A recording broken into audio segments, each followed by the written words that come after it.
Hi everyone.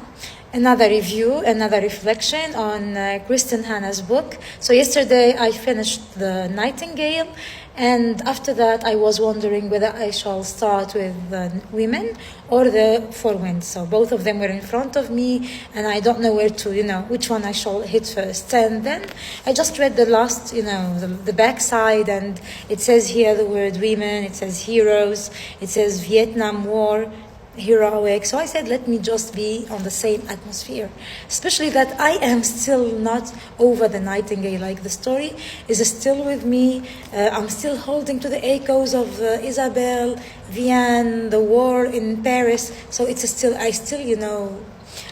there. I still didn't move.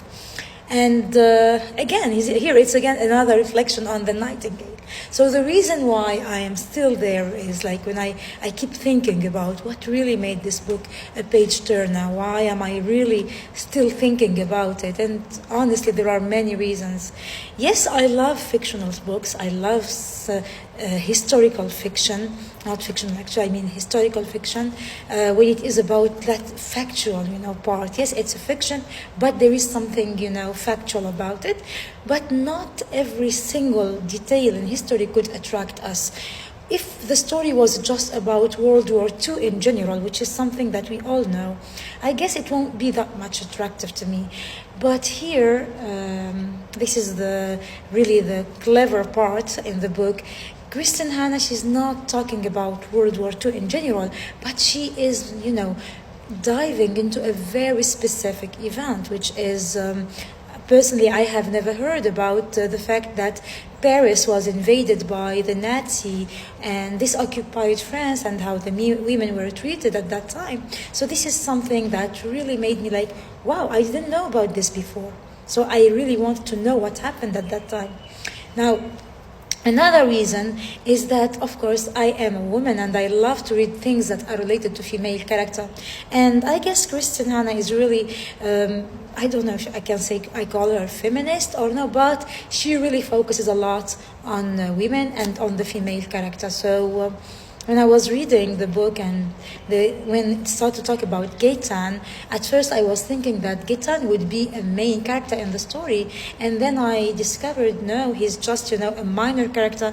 All the focus was on Isabel and on Vienne, although she's not that strong or impulsive or heroic. But at the end of the book, Kristen gave her something heroic when she started, doing when she started protecting those kids.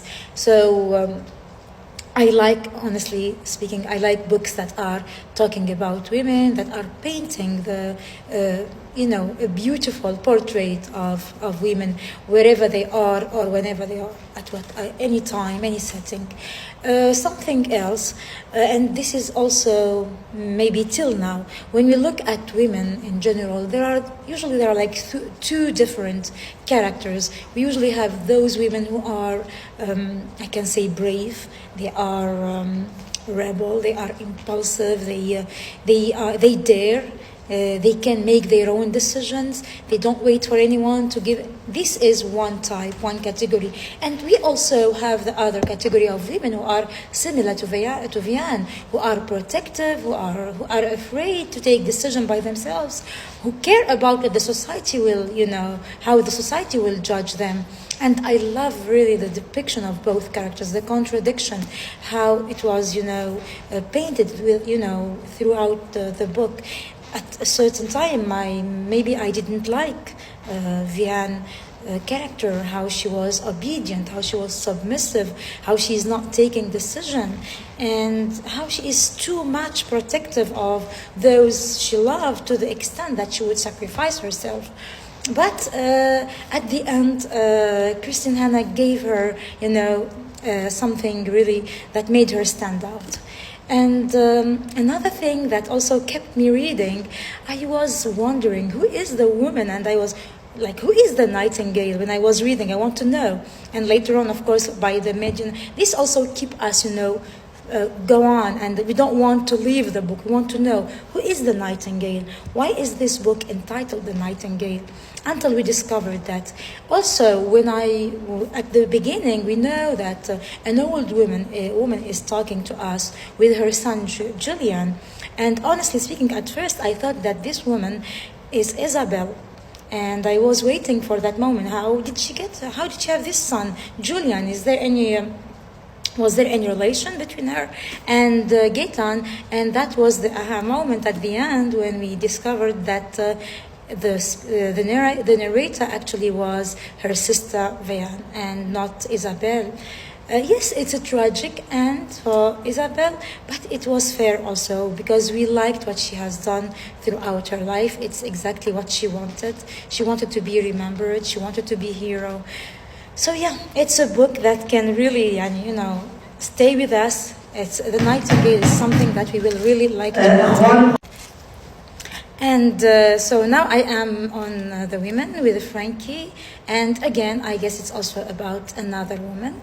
It's not when we read also again at the beginning it talks about her brother, but then the brother passed away, and we know it's again another story about women. But I am 100% sure that there are a lot of plot twists here. There are a lot of stories to be shared. Especially it's a different historical event. It's the Vietnam War. So join us and read for Christian Hannah, because really these books will keep you, if you feel like you get bored quickly from reading a book, with these books it's totally different. You will feel stuck to each novel.